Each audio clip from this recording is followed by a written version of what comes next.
காணொலியை பார்த்துட்டு நீங்க லைக் பண்ண வேண்டாம், கமெண்ட் பண்ண வேண்டாம், ஒரே ஒரு ஷேர் பண்ணுங்க இந்த கோவிலை பாதுகாக்கிறதுக்காக.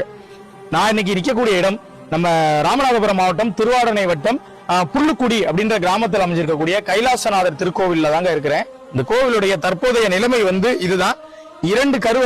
இரண்டு கருவறையும் சிதலமடைந்திருக்குது. அதுக்குள்ள ஒரு கருவறையில அம்மன் சௌந்தரநாயகி அப்படின்ற திருநாமத்துல இருக்கிறாங்க. உள்ள ஐயா கைலாசநாதர் அப்படின்ற திருநாமத்துல இருக்கிறாருங்க. கிட்டத்தட்ட ஒரு காலத்துல 2 சுற்றுச்சுவர் இருந்தது. இது முதல் சுற்றுச்சுவர்.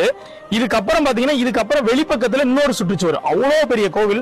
இந்த கோவிலுடைய நிலம் மட்டும் பாத்தீங்கன்னா கிட்டத்தட்ட ஒரு 12 ஏக்கர் நிலப்பரப்புல விரிஞ்ச ஒரு சிவன் கோவிலா இருந்திருக்கு அந்த காலத்துல, பாண்டியர்களோட காலத்துல. பாண்டிய மன்னர்கள் இந்த கோவிலை கட்டியிருக்காங்க. பின்னாடி வந்த இந்த சேதுபதி சமஸ்தான மன்னர்கள் எல்லாமே இந்த கோவிலுக்கு திருப்பணிகள் பண்ணிருக்காங்க. இது எல்லாத்துக்குமே இந்த கோவில்ல கல்வெட்டு ஆதாரங்கள் இருக்குது. ரொம்பவும் பழமையான சிவாலயம். ஆனா பெரிதளவுல யாருக்குமே தெரியலைங்க. தெரியாத சிவாலயங்களை தெரியப்படுத்துறதுதான் நம்மளுடைய ஒரு நோக்கம். நாங்க எங்களுடைய கடமையை இந்த காணொலி வாயிலா உங்ககிட்ட சேர்த்திருக்கோங்க. நீங்க என்ன பண்ணணும்னா ஒரே ஒரு ஷேர் பண்ணுங்க. நீங்க பண்ணக்கூடிய ஷேரை வச்சு இன்னும் 4 பேர் ஷேர் பண்ணுவாங்க. வெளி உலகத்துக்கு இந்த கோவில் தெரியப்படும். நிச்சயம் பாத்தீங்கன்னா அது அரசாங்க பார்வைக்கு விழுந்து இந்த கோவிலுக்கு ஒரு குடமுழுக்கு கூடிய விரைவில் நடைபெறுங்க. இது ஒண்ணுதான். அதனால காணொலியோட தொடக்கத்தில் நான் சொன்ன மாதிரி தான், ஷேர் மட்டும் பண்ணுங்க. நீங்க லைக்கோ கமெண்டோ எதுவுமே பண்ண வேண்டாம், ஷேர் மட்டும் பண்ணுங்க இந்த சாமிக்காக.